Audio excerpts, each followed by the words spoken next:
नहीं, बीच में है थोड़ा उसमें क्या जो इंस्ट्रूमेंट चाहिए वहाँ पे सारे हैं और प्लस थोड़ा अंडररेटेड जगह तो ज़्यादा भीड़ नहीं रहती है।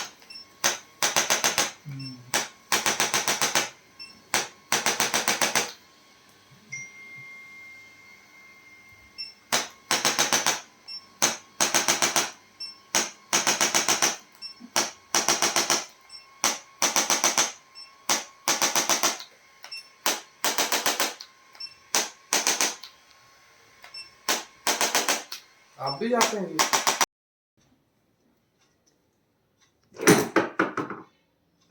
अब क्या करते हैं साइड में भी पाउडर का कर दे।